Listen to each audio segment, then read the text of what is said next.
ലോകത്തിന് മുന്നിൽ വലിയ ഇസ്ലാമിക ഐക്യം പ്രസംഗിക്കുന്ന ചില രാജ്യങ്ങളുണ്ട്. അതിൽ പ്രധാനികളാണ് നമ്മുടെ അയൽക്കാരായ പാകിസ്ഥാനും എക്കാലവും ഇസ്ലാമിക് ബ്രദർഹുഡിന്റെ വലിയേട്ടൻ ചമയുന്ന തുർക്കിയും. എന്നാൽ ഇപ്പോൾ ഈ രണ്ട് രാജ്യങ്ങൾക്കും എട്ടിന്റെ പണിയാണ് കിട്ടിയിരിക്കുന്നത്. അതും അമേരിക്കയിൽ നിന്നല്ല, മറിച്ച് മറ്റൊരു ഇസ്ലാമിക രാജ്യമായിട്ടുള്ള ഇറാനിൽ നിന്ന്.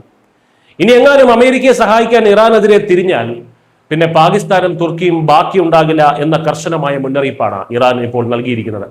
അമേരിക്കൻ പ്രസിഡന്റ് ഡൊണാൾഡ് ട്രംപ് ഇറാന് നേരെ പുതിയ സൈനിക ആക്രമണങ്ങൾ നടത്തുമെന്ന് ഭീഷണിപ്പെടുത്തിയതിന് തൊട്ടു പിന്നാലെയാണ് പശ്ചിമേഷ്യയിൽ വീണ്ടും യുദ്ധഭീതി ഉയരുന്നത്.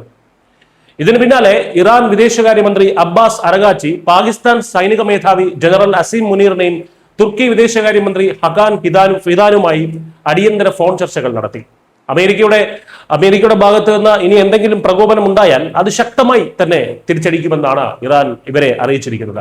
തങ്ങൾക്കെതിരെ ആക്രമണം നടത്താൻ അമേരിക്കയ്ക്ക് വ്യോമാതിർത്തിയോ സൈനിക താവളങ്ങളോ വിട്ടു നൽകിയാൽ പാകിസ്ഥാനും തുർക്കിക്കും കറുത്ത വില നൽകേണ്ടി വരുമെന്ന പരോക്ഷമായ മുന്നറിയിപ്പ് കൂടി അദ്ദേഹം നൽകി. ഇതിനു പുറമെ സൗദി അറേബ്യയോടും ഇറാൻ മുന്നറിയിപ്പ് നൽകിയിട്ടുണ്ട്. അമേരിക്കയെ സഹായിച്ചാൽ പ്രത്യാഘാതം എല്ലാവരും അടി വാങ്ങുമെന്നും പ്രദേശമാകെ നിന്ന് കത്തുമെന്നും തന്നെയാണ് ഇറാന്റെ മുന്നറിയിപ്പ്. ഇറാനുമായുള്ള ചർച്ചകളിൽ തനിക്ക് വിശ്വാസം നഷ്ടപ്പെടുന്നുവെന്ന് ഡൊണാൾഡ് ട്രംപ് കഴിഞ്ഞ ദിവസം പറഞ്ഞിരുന്നു. ആവശ്യമെങ്കിൽ ഇറാനെ വീണ്ടും ആക്രമിക്കാൻ മടിക്കില്ലെന്നുമാണ് അമേരിക്കയുടെ നിലപാട്. എന്നാൽ ഇറാന്റെ ഊർജ്ജ മേഖലകളെ അമേരിക്ക ആക്രമിച്ചാൽ സൗദി, UAE, ഖത്തർ എന്നിവിടങ്ങളിലെ എണ്ണപ്പാടങ്ങൾ ചാമ്പലാക്കുമെന്നാണ് ഇറാന്റെ തിരിച്ചുള്ള ഭീഷണി.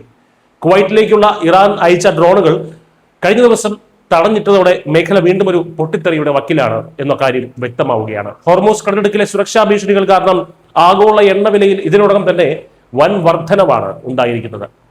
ഇന്ത്യയെ സംബന്ധിച്ചിടത്തോളം വളരെ സസൂക്ഷ്മം നിരീക്ഷിക്കേണ്ട ഒരു സാഹചര്യം തന്നെയാണിത്. അമേരിക്കയുമായും ഇറാനുമായും ഇന്ത്യക്ക് ഒരേപോലെ മികച്ച നയതന്ത്ര വ്യാപാര ബന്ധങ്ങളാണുള്ളത്. ചബഹാർ തുറമുഖമടക്കമുള്ള തന്ത്രപരമായിട്ടുള്ള പദ്ധതികൾ ഇറാന്റെ മണ്ണിലുണ്ട്. അതിനാൽ തന്നെ ഈ വിഷയത്തിൽ കൃത്യമായ നിഷ്പക്ഷത പാലിക്കാൻ ഇന്ത്യക്ക് എളുപ്പത്തിൽ കഴിയും, അത് പാലിക്കുന്നുമുണ്ട്.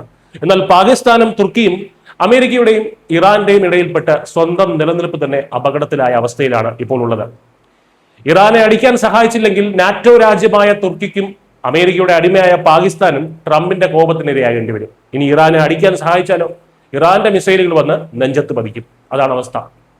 ചുരുക്കത്തിൽ പശ്ചിമേഷ്യയിൽ അമേരിക്കയെ സഹായിക്കുന്ന ഇസ്ലാമിക രാജ്യങ്ങളോടുള്ള ഇറാന്റെ പക അടങ്ങുന്നില്ല എന്ന് മാത്രമല്ല, അത് മേഖലയെ ഒന്നാകെ വിഴുങ്ങാൻ പാകത്തിൽ പടരുകയുമാണ്.